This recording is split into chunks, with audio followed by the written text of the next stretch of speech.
প্রায় ৪ লাখ মানুষের একমাত্র চিকিৎসা কেন্দ্র হিসেবে পরিচিত দিনাজপুরের বিরল উপজেলা স্বাস্থ্য কমপ্লেক্স। তবে রোগীদের অভিযোগ, চিকিৎসক সংকট সহ নানা সমস্যায় জর্জরিত এ হাসপাতালটি।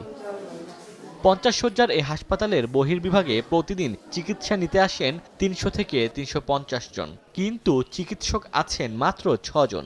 পর্যাপ্ত নেই চতুর্থ শ্রেণীর কর্মচারী, এতে নিয়মিত কাজে বেগ পেতে হয় চিকিৎসকদের।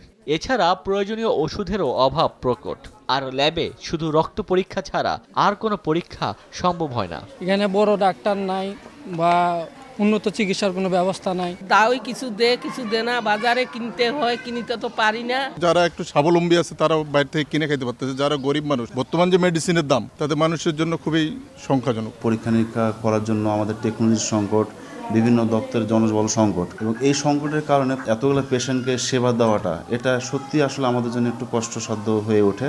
চিকিৎসক সংকট দূর হলে সর্বোচ্চ রোগী সেবা দেওয়া সম্ভব বলে জানান আবাসিক মেডিকেল অফিসার। ৬ জন মিলে আসলে একটা হাসপাতাল ২৪ ঘন্টা ইমার্জেন্সি সাপোর্ট, তার সাথে আবার আউটডোর রোগীদের জন্য একটা ভোগান্তি সৃষ্টি করে আর কি। সব রোগীদেরকে আমরা আসলে সব ধরনের ওষুধ দিতে পারি না। আরও যদি ওষুধের সাপোর্ট যদি সরকার থেকে যদি এখানে আমাদের সরবরাহ করা হয়, তাহলে সেক্ষেত্রে আমরা রোগীদেরকে আমরা এখান থেকে পর্যাপ্ত পরিমাণ সাপোর্ট তাদেরকে আমরা দিতে পারবো। হাসপাতালটিতে কাগজে কলমে ২১ জন চিকিৎসক থাকার কথা রয়েছে। সময় সংবাদ, দিনাজপুর।